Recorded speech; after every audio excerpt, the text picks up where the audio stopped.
Hello दोस्तों, welcome to your favourite channel 10 the learning point. आप सभी का 10 द लर्निंग पॉइंट में बहुत बहुत स्वागत है। आज हम लोग इस लेक्चर में पढ़ने वाले हैं लेक्चर नंबर 6, जिसमें हम लोग टॉपिक पढ़ेंगे कॉम्बिनेशन ऑफ रेजिस्टेंस, रेजिस्टेंस का कॉम्बिनेशन। आपने लास्ट लेक्चरों में जो भी टॉपिक पढ़े हैं उसके बाद का टॉपिक है ये। लेक्चर नंबर 5 में हम लोगों ने अभी तक रेजिस्टिविटी के बारे में पढ़ा था, ठीक है। और लगातार हम लोगों ने इस चैप्टर में चार्ज, इलेक्ट्रिसिटी, वोल्टेज, पोटेंशियल, ठीक है, इसके बाद हम लोगों ने रेजिस्टेंस और रेजिस्टिविटी के बारे में सब कुछ समझ लिया है। आज हम लोग रेजिस्टेंस के बारे में पढ़ेंगे, जिसमें हम लोग उसके सीखेंगे कि कॉम्बिनेशन ऑफ रेजिस्टेंस कैसे किए जाते हैं। मतलब combination of resistance, suppose that series, parallel, ये सारी बातें आज सीखेंगे। आइए देखते हैं पहला टॉपिक। अब इसमें बताया गया है सबसे पहले, what is the combination of resistance. What is the combination of resistance, resistance का कॉम्बिनेशन क्या होता है, रेजिस्टेंस का कॉम्बिनेशन क्या होता है।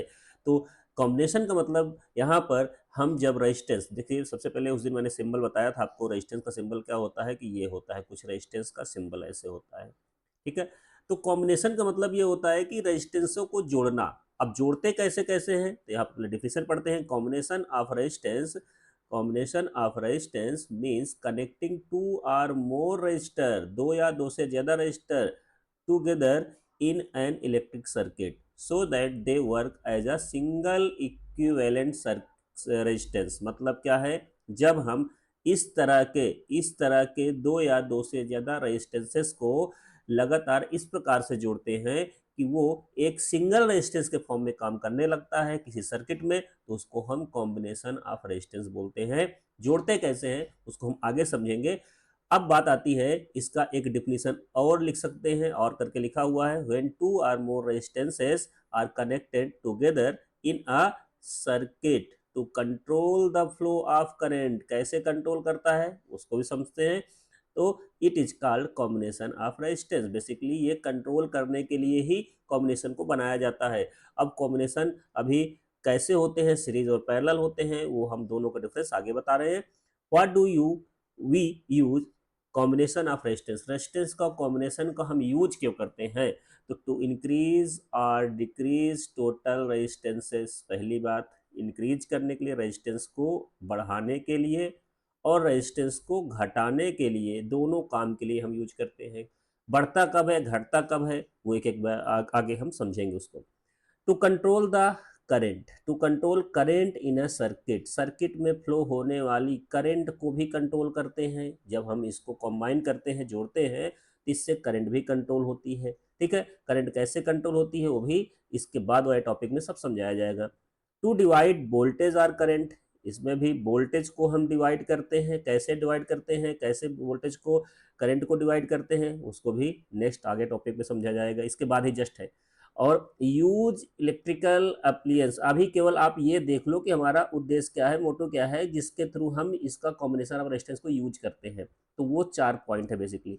Use in electrical appliances and household wiring, ये सारा कॉम्बिनेशन हम लोग हाउस होल्ड वायरिंग में भी यूज कर सकते हैं, है ना। घरों की घरेलू वायरिंग में भी यूज करते हैं। तो वो सारी बातें हैं। तो हमारा मेन पर्पज होता है कॉम्बिनेशन ऑफ रेजिस्टेंस का, ये 4 पर्पज होते हैं, 1 2 3 4, ठीक है। इन्हीं के आधार पे हम कॉम्बाइन रेजिस्टेंस को बनाते हैं, ठीक है। समझ में आई बात। तो कॉम्बिनेशन ऑफ रेजिस्टेंस में सबसे पहले डिफिनीशन, आपको दोनों डिफिनीशन है, एनी वन आपको याद कर लेनी है, ठीक है। और उसका यूज क्या है, कॉम्बिनेशन ऑफ रेजिस्टेंस का बेसिकली यूज क्या है, क्या पर्पज है, वो सारा 4 पॉइंट है। आगे बढ़ते हैं हम लोग। सबसे पहले हम लोग इसमें समझेंगे कि कौन कौन से टाइप के कॉम्बिनेशन होते हैं। कॉम्बिनेशन ऑफ रेजिस्टेंसेस मतलब रेजिस्टेंस को हम दो तरह से कंबाइन करते हैं, एक होता है सीरीज, दूसरा होता है पैरेलल कॉम्बिनेशन। जब सीरीज कॉम्बिनेशन की हम बात करेंगे तो same current through all resistor, मतलब same current through all resistor and voltage divides, यहाँ पर वोल्टेज डिवाइडेड होता है, मतलब यहाँ पर सेम करंट होती है, सॉरी मैं सम बोल रहा था, same current through all register. यहाँ पर क्या होगा, सेम करंट, सभी रजिस्टर में करंट जो होगी वो सेम फ्लो करेगी। कहाँ पे, सीरीज पे। तो आई क्या होगी, आई सेम रहेगी। समझ में आई बात। अच्छा, इसमें वोल्टेज क्या होता है, वोल्टेज डिफर करता है, सभी रेजिस्टेंस में वोल्टेज अलग अलग रहेगा। टोटल रेजिस्टेंस का जो फार्मूला आएगा, R is to R one plus R two plus R three आएगा, इसका भी डेरिवेशन आगे हम कर रहे हैं। और पैरेलल कॉम्बिनेशन की जब बात आती है तो same voltage across each resistor, बार बार सम पढ़ रहे हैं, मिस्टेक हो जा रही है। एक्चुअली क्या है कि थोड़ा सा SAME है, ठीक है, हाँ okay. Same voltage across each resistor, मतलब इसमें वोल्टेज क्या होता है, सेम होता है, वोल्टेज क्या होता है, सेम होता है, और इसमें सभी रजिस्टर में करंट जो होती है वो डिफरेंट रहती है। ध्यान देना, ये सारी बातें आपको बिल्कुल याद रखनी है, क्योंकि MCQ में इन्हीं से क्वेश्चन एक आ जाता है। टोटल रेजिस्टेंस डिक्रीजेज, इसमें टोटल रेजिस्टेंस क्या होता है, इंक्रीज करता है, इसमें टोटल रेजिस्टेंस डिक्रीज करता है। इसका फार्मूला होता है 1/R equal to 1/R1 plus 1/R2 plus 1/R3। तो यहाँ पर क्या होता है, करंट सेम होती है, यहाँ वोल्टेज सेम होता है, यहाँ वोल्टेज डिफरेंट होता है, और पैरेलल में वोल्टेज वोल्टेज सेम रहता है, राइट। तो ये दो तरह से कॉम्बिनेशन होते हैं। हाँ, एक मिक्स कॉम्बिनेशन भी बन सकता है, लेकिन वो मिक्स कॉम्बिनेशन इन्हीं दोनों का यूज करके बनाया जाता है। तो बेसिकली क्या होता है, मिक्स में सीरीज और पैरेलल दोनों मिक्स कर दिया जाता है, तो वो क्वेश्चन भी बनते हैं, लेकिन मेनली हमारे पास सीरीज और पैरेलल कॉम्बिनेशन ही होते हैं, वो तो मिक्स करने के बाद दोनों को बनते हैं, राइट। चलिए आगे बढ़ते हैं हम लोग। सबसे पहले हम सीरीज कॉम्बिनेशन की बात करेंगे। सीरीज कॉम्बिनेशन में जो भी डेरिवेशन है, जो भी फार्मूले का डेरिवेशन है, मोस्ट इंपॉर्टेंट है, इससे क्वेश्चन बहुत अच्छे तरीके से बनते हैं। डायरेक्ट डेरिवेशन पूछ लिया जाता है, क्लास 10th में तो डायरेक्ट डेरिवेशन को भी पूछ लिया जाता है, और जो कॉम्पिटिटिव एग्जाम है उसमें फार्मूला अगर आपको पता है तो आप क्वेश्चन को सॉल्व कर लोगे, ट्रिक पता है तो क्वेश्चन को सॉल्व कर लोगे। तो समझते हैं, यहाँ पर सपोज दैट आपके पास कुछ रेजिस्टेंसेज हैं। सपोज दैट हमारे पास ये 3 रेजिस्टेंसेज हैं। एक ये R1 है, इसको हमने नाम दिया R1, इसको नाम दिया हमने R2, और तीसरे वाले का नाम दिया R3। 3 रेजिस्टेंसेस है, ठीक है। बताया जा रहा है when 2 or more resistor are connect end to end. देखो इसका एक इंड ये है, समझिएगा, एक इंड ये है और दूसरा इंड ये है। एक इंड ये है, दूसरा इंड ये है, एक इंड ये है, दूसरा इंड ये है। तो क्या किया गया है, इसके इंड से इसके इंड को जोड़ दिया गया, फिर इसके इंड से इसके इंड को जोड़ दिया जाएगा, इस तरह बनाया गया कुछ। तो when 2 or more resistor are connected end to end in such a way that the same current flow through each resistor, the arrangement is called series combination. समझ में आई बात? इसको हम बना के देख लेते हैं। हमने इसमें ये किया, इसके बाद ये लाए, ये किया, और ये लाए, ये कर दिया। इसमें हमने क्या किया है, एक बैटरी भी कनेक्ट कर दिया, नीचे बैटरी को कनेक्ट कर दे रहे हैं, और ये हो गया। This is R1, this is R2, this is R3। अब यहाँ पे बात आती है कि जब बैटरी से करंट फ्लो करेगा तो I यहाँ पे आगे आते हुए इसके पास आएगा तो I1, लेकिन सॉरी, सभी में एक ही करंट रहेगी, यहाँ पर भी आई और यहाँ पर भी आई, लेकिन यहाँ पर जो वोल्टेज होगा वो V1 होगा, यहाँ पर वोल्टेज V2 होगा, और यहाँ पर वोल्टेज V3 होगा। आपको हमने पहले पढ़ा रखा है कि सीरीज में वोल्टेज डिफरेंट होता है और करंट क्या होती है, सेम होती है। तो जो डेरिवेशन करते हैं हमेशा वोल्टेज से करेंगे इसमें, क्यों? क्योंकि यही डिफरेंस है, यही इसका ही डिफरेंट है यहाँ पर। तो हमेशा हम जो डेरिवेशन होगा जो डिफर करता है उसी से होता है, ठीक है। यहाँ पर लिखा हुआ है की points, same same current flow through all register, voltage divide across each register. अलग अलग रजिस्टर में वोल्टेज अलग अलग होगा, और टोटल रजिस्टेंस जो आएगा वो इंक्रीज हो जाएगा। कैसे? अब चलिए इसका डेरिवेशन करते हैं। डेरिवेशन करने के लिए इस सर्किट में टोटल वोल्टेज V फ्लो कर रहा है, तो हमें पता है कि जो टोटल वोल्टेज होता है वो सभी में लगाए गए वोल्टेज के बराबर होगा कि नहीं होगा, V1 plus V2 plus V3। समझ में आई बात? तो मान लीजिए यहाँ पर रेजिस्टेंस R1 है, रेजिस्टेंस R2 है, रेजिस्टेंस R3 है, सभी में करंट अगर सेम है तो लेकिन वोल्टेज सब में डिफरेंट है, तो V=V1 plus V2 plus V3 battery द्वारा भेजा गया पूरा वोल्टेज सभी द्वारा यूज किए गए, सभी के द्वारा यूज किए गए वोल्टेज के सम के बराबर होगा कि नहीं होगा। भाई जो बैटरी जितना भेजेगी सबको बांटेगी ना आपस में, तो इसमें V1 मान लो यूज हुआ, इसको V2 हुआ, इसको V3 हुआ। अब आपको ओम्स ला ने बताया है कि V क्या होता है, IR होता है। तो बताइए V1 क्या होगा, V1 IR1 होगा, V2 क्या होगा, V2 भी IR2 होगा, उसी तरह से V3 भी IR3 होगा। सभी में देखिए करंट सेम है, ठीक है। तो यहाँ पर वैल्यू पुट कर दो, V यहाँ पर क्या करेंगे हम, V समझिए बात को, यहाँ पर हम क्या करेंगे, कर देंगे v equal to I R use करेंगे, इस जगह आई आर वन यूज करेंगे, plus I R two use करेंगे, plus I R three use करेंगे। ठीक है, अब यहाँ से आई आर हमने ले लिया और इधर आई कॉमन ले सकते हैं क्योंकि सभी में सेम है, R one plus R two plus R three, क्या ये हो जाएगा? यहाँ से आई को आई कैंसिल कर दीजिए, R is equal to R one plus R two plus R three. तो टोटल रेजिस्टेंस यहाँ पे आपको ये फाइंड हो जाएगा। समझ में आई बात? तो यहाँ पर टोटल रेजिस्टेंस फाइंड हो जाएगा। तो आपको एक छोटा सा क्वेश्चन याद करते हैं। सपोज दैट हमने एक ये क्वेश्चन दिया आपको, दिस, ये बैटरी लगी हुई है। अब यहाँ पर आपको हमने 4 ओम का रेजिस्टेंस लगा दिया, यहाँ 2 ओम का रेजिस्टेंस लगा दिया, और यहाँ पर चलिए फिर से एक 4 ओम का लगा दीजिए, और बैटरी जो है 24 वोल्ट की बैटरी लगी हुई है। हमने कह दिया कि इसका टोटल रेजिस्टेंस बताइए, आर इक्विवेलेंट बताइए। तो आर इक्विवेलेंट कैसे निकालेंगे? आपको पता है ये कनेक्शन सीरीज में है, तो आप यहाँ पर सीधा सीधा R one plus R two plus R three कर देंगे। तो वैल्यू आपके पास पता है कि ये 4 है प्लस 2 है प्लस प्लस 4 है। ठीक है, तो यहाँ पर इसको 6 कर लो, थोड़ा सा डेटा सही हो जाए और बढ़िया सा। चलो 6 कर लो, तो यहाँ पर कितना आ जाएगा? टोटल 4 2 6 6 12, 12 ओम का रेजिस्टेंस आ जाएगा। तो यहाँ पर टोटल रेजिस्टेंस कितना आया आपने कैलकुलेट कर लिया। और आपको लिखना कैसे है? लिखना है 4 ohm 2 ohm and 6 ohm are connected in series, सभी सीरीज में कनेक्ट हैं। Then R is to R total, मतलब R equivalent is to R one plus R two plus R three, 4 प्लस 2 प्लस 6 दैट इज 12 ओम। अच्छा, इसी में अगर करंट पूछ लेता आपसे, टोटल करंट कितनी है, तो बताओ, आप निकाल सकते थे V बाई आर करके, आपको पता है ओम्स लॉ। तो आई इज टू क्या हो जाएगा? V कितना है? आपकी बैटरी कितनी है? 24 की है, और टोटल रेजिस्टेंस कितने हैं? 12 का है। तो यहाँ पर कितना आ जाएगा?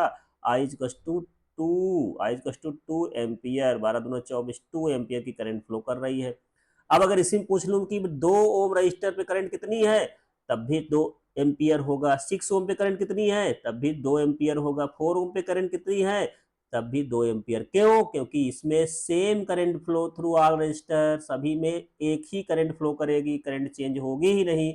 अगर हम वोल्टेज पूछ लेते तब फिर अलग अलग वोल्टेज कंज्यूम करेंगे।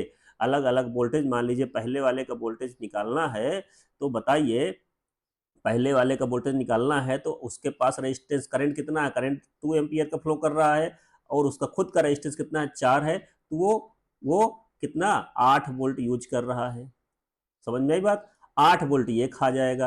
अच्छा, दूसरे वाले का वोल्टेज फाइंड करना है हमको। अगर दूसरे वाले का वोल्टेज फाइंड करना है तो 2 है और 2 दूना 4 है ना, आई आर होता है, तो 2 दूना 4, सिंपल सी बात है, 4 वोल्ट कंज्यूम करेगा। अच्छा, लास्ट वाला जो है वो V3 निकालना चाहे, तो V3 निकालना चाहे तो यहाँ पे 6 इंटू कितना, मतलब बैट पहले आई लग दो, 2 एम्पियर की करंट है और 6 इसका रेजिस्टेंस है, तो हो जाएगा 12। अब बताओ, बैटरी ने कितना करंट भेजा? टोटल कितना वोल्टेज बैटरी का था? 24 वोल्ट था, और इसने 8 यूज किया, इसने 4 यूज किया, इसने 12 यूज किया। तो बैटरी का जितना था उतना ही तो होना चाहिए। तो आंसर चेक कर लीजिए, 8 4 12 दूना 12, और 12 ये नीचे है 24। तो बैटरी का जितना वोल्टेज था उतना ही वो डिवाइड करेगा, कम और ज्यादा नहीं होना चाहिए। जितना 24 वोल्ट था हमारे पास उतना ही इन्होंने यूज किया, बारी बारी से अपना अपना जितना जिसको चाहिए था उतना डिवाइड कर लिया, रेजिस्टेंस के अकॉर्डिंग ये डिवाइड हो गया। तो आपको यहाँ पर देखिए क्या क्या सीखने को मिली है। आपको यहाँ पर सीखने को मिला है कि सीरीज कॉम्बिनेशन का ये डिफिनीशन क्या होता है, सीरीज करने का, इसके बाद ये डेरिवेशन कैसे करते हैं। तो R equal to R one plus R two plus R three, ये आर इक्विवेलेंट है, टोटल रेजिस्टेंस की बात है। और ये V equal to I R, V1 equal to I R one, V2 equal to I R two, V3 equal to I R three, इसीलिए बताया गया ताकि आप क्वेश्चन करते समय आसानी से कर सको। ठीक है, अब इसके बाद हमने यहाँ पर जब डेरिवेशन के बाद एक क्वेश्चन किया, क्वेश्चन पे 4 ओम है ना, 4 ओम का, 2 ओम का और 6 ओम का रेजिस्टेंस लेके इसमें टोटल रेजिस्टेंस का अगर फाइंड करते हैं तो 12 ओम रेजिस्टेंस आता है। करंट निकालते हैं तो I equal to V by R से 24 बाई 12 से यहाँ पर I इक्वल टू 2 एम्पियर की करंट आती है। अब बताइए 4 ओम रजिस्टर कितना वोल्टेज कंज्यूम करेगा, तो 2 इंटू 4 8 वोल्ट हो जाएगा। 2 इंटू यहाँ पर 2 4 वोल्ट ये कंज्यूम करेगा, और 2 इंटू 6 करेंगे तो 12 वोल्ट कंज्यूम करेगा। टोटल मिला के 24 ही होना चाहिए, तो आंसर चेक हो जाएगा। तो आपको इस तरह से करंट निकालना, टोटल रेजिस्टेंस निकालना और प्रत्येक का वोल्टेज निकालना समझ में आ गया होगा। अभी केवल छोटा सा एग्जाम्पल था, अभी हम लोग बाद में इसके क्वेश्चंस की सीरीज लाएंगे जिसमें ढेर सारे क्वेश्चन करेंगे, बहुत अच्छे अच्छे क्वेश्चन करेंगे, राइट। अभी केवल समझने के लिए आपको कॉन्सेप्ट समझा रहे हैं, ओके। चलिए आगे बढ़ते हैं। Next topic, parallel combination. Parallel combination की बात आती है तो कहानी वही है, बस दो या दो से अधिक रजिस्टर ले लेते हैं हम लोग। यहाँ पर when two or more resistor are connected between the same 2 point of a circuit so that the same potential difference, मतलब voltage is applied across each resistor, मतलब इसमें सभी में वोल्टेज सेम होता है और सभी के टर्मिनल एक ही पॉइंट पे कनेक्ट होते हैं, एक टर्मिनल एक पॉइंट पे, दूसरा टर्मिनल एक पॉइंट पे, ठीक है। और इस अरेंजमेंट को हम बोलते हैं पैरेलल कॉम्बिनेशन। और इसमें कुछ की पॉइंट्स हैं, same voltage across each register, सभी रजिस्टर का वोल्टेज सेम होता है। Current divide in different branches, total resistance decreases, total resistance इसमें डिक्रीज हो जाता है। इसमें रेजिस्टेंस हमेशा मिनिमम फाइंड होता है और सीरीज में रेजिस्टेंस मैक्सिमम फाइंड होता है। सपोज दैट अगर इसके हम डायग्राम की बात करते हैं तो डायग्राम इसका यूं है कुछ दिस, ये है टर्मिनल, दूसरा रेजिस्टेंस जो था वो ये है, और तीसरा रेजिस्टेंस कुछ ये है मान लीजिए, ठीक है। अब इन तीनों को हमने एक पॉइंट से जोड़ दिया, देखो ये तार लिया और ये इसका पॉइंट यहीं ले आए, इसका पॉइंट भी यहीं ले आए, इसका पॉइंट लास्ट वाले का भी यहीं ले आए, और इसको सबको ले जाके ये बैटरी से हमने ज्वाइंट कर दिया, राइट। समझ में आई बात, ये क्लियर। तो यहाँ पर ये R1 है, ये R2 है, ये R3 है। सभी में जो वोल्टेज होगा V होगा, सभी में वोल्टेज V होगा, क्योंकि डायरेक्ट सभी बैटरी से कनेक्टेड हैं। अगर ये तार टूट जाए तब भी इसमें करंट आ रहा होगा, ठीक है। ये तार टूट जाए इसमें तब भी आ रही है। ये इंडिविजुअल एक दूसरे पे क्या है, डिपेंड नहीं करते हैं। सीरीज वाले डिपेंड करते हैं, एक की तार टूटेगी तो दूसरा बल्ब बंद हो जाता है। इसमें पैरेलल में कोई ऐसा कंडीशन नहीं है, पैरेलल में एक तार टूटती दूसरा वाला चलता रहेगा। इसीलिए घरों में इसकी यूज करते हैं, इस वायरिंग को यूज करते हैं। घरों की वायरिंग जो होती है कैसी होती है, वो पैरेलल ही होती है। भाई पंखा एक खराब हो गया दूसरा चलता रहेगा ना, मान लो ये पंखा एक खराब हो गया दूसरा चलता रहेगा, इससे कोई मतलब नहीं उससे खराब है, ये बल्ब खराब हो गया तीसरा जलता रहेगा।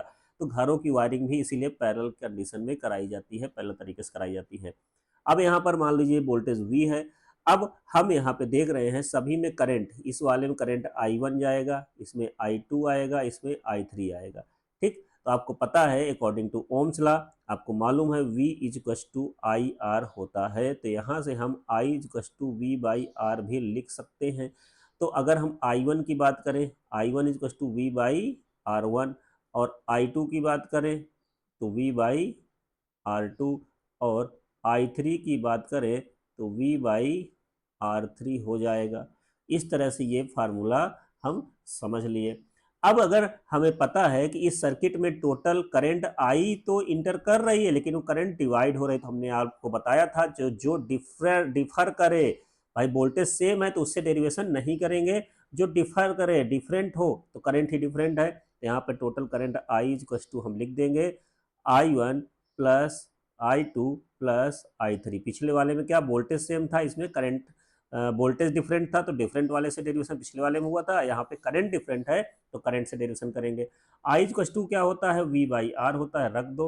इक्वल टू I1 की वैल्यू V बाई R1 होती है, प्लस I2 की वैल्यू V बाई R2 हो जाएगी, और प्लस V बाई R3 हो जाएगा। यहाँ सभी में V बाई R ले लेंगे इक्वल टू, ठीक है। अब इधर देखा जाए तो V कॉमन ले लीजिए, V कॉमन अगर ले लेंगे तो 1/R1 plus 1/R2 plus 1/R3 आ जाएगा, ठीक है। इसको थोड़ा सा हटा देते हैं, ये गलती से आ गया, चलिए ओके, ठीक है। अब बात करते हैं हम लोग यहाँ पर दिस, ये V से V कैंसिल आउट कर देंगे तो यहाँ पे जो फार्मूला बन के आएगा 1/R equals to 1/R1 plus 1/R2 plus 1/R3, ठीक है। तो आपको एक फार्मूला यहाँ पर डिराइव होके आ चुका है, 1/r equals to 1/r1 plus 1/r2 plus 1/r3। अगर उसी क्वेश्चन की बात करें तो हम कर सकते हैं, लेकिन थोड़ा सा स्पेस कम है, तो आपको इस तरह क्वेश्चन आगे बताएंगे हम। अब बात यह है कि इसमें टोटल रेजिस्टेंस हम फाइंड कर सकते हैं कैसे, 1/r equals to 1/r1 plus 1/r2 plus 1/r3। मान लीजिए यहीं पर ये वाला वैल्यू 3 होता, ये वाला वैल्यू 6 होता और ये वाला वैल्यू 9 होता, ठीक है, ओम है। तो यहाँ पर 1 total resistance 1/r equal to, क्योंकि सभी पैरेलल में कनेक्टेड है, तो 1/3 प्लस 1/6 प्लस 1/9 हम कर लेंगे। और यहाँ पे एलसीएम की बात करते हैं, 3 से कटने वाला, 6 से कटने वाला, 9 से कटने वाला 18 होता है, तो 3 छक्के 18, 6 आएगा, 6 तिया 3 आएगा, 9 दूना 18, 2 आएगा, ठीक है। तो यहाँ पे वैल्यू कितनी आ जाएगी 1/r की, 1/r की 6 3 9 2 11, कितना आ जाएगा 1/r इज टू 11/18, ठीक है। अब इसमें अभी आर की वैल्यू नहीं आई है, अब आर की वैल्यू निकालना है, तो आर की वैल्यू निकालने के लिए रिवर्स करो, पलट दो इसको, 18/11 आ गया। अब देख लो ये इतने ओम रेजिस्टेंस आ गया, बताइए 3 6 9 ओम रेजिस्टेंस लगे थे, 18/11 मतलब ये 1 पॉइंट समथिंग आ जाएगा, बहुत छोटा हो जाएगा। तो इसी कारण हमने बोला है इसमें टोटल रेजिस्टेंस क्या हो जाता है, डिक्रीज हो जाता है। और इसके पहले वाले में देखिए यहाँ पे टोटल रेजिस्टेंस जो था वो 12 ओम आ गया था, मतलब छोटे छोटे रेजिस्टेंस लगे हैं और मिलके 12 हो गए। इसमें टोटल रेजिस्टेंस क्या होता है, इंक्रीज हो जाता है। और इस वाले में टोटल रेजिस्टेंस से पैरेलल में डिक्रीज होता है। तो कभी भी मैक्सिमम रेजिस्टेंस आपसे पूछता है तो सीरीज में जोड़ना है, कभी भी मिनिमम पूछता है तो पैरेलल में जोड़ना है, राइट।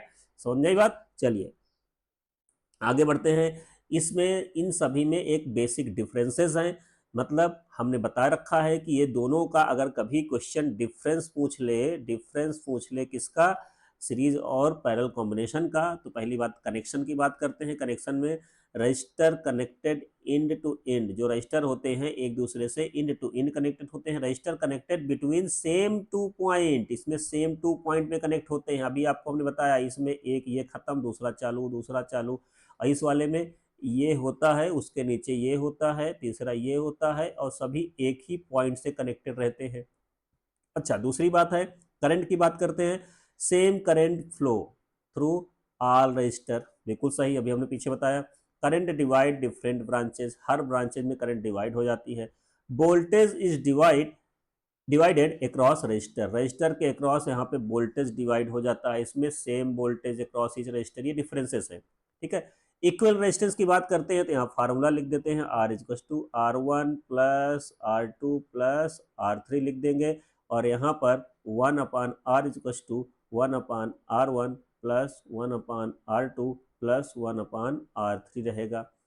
नेक्स्ट है value of resultant R greater than the largest resistance, मतलब जो उसमें सबसे बड़ा रेजिस्टेंस होगा उससे ज्यादा ही वैल्यू आएगी। अभी हमने ना 4 2 6 का जोड़ा था, तो कितना है 6 सबसे बड़ा है, तो इससे बड़ी ही वैल्यू तो आ रही थी, 12 आ रही है सबको जोड़ने के बाद।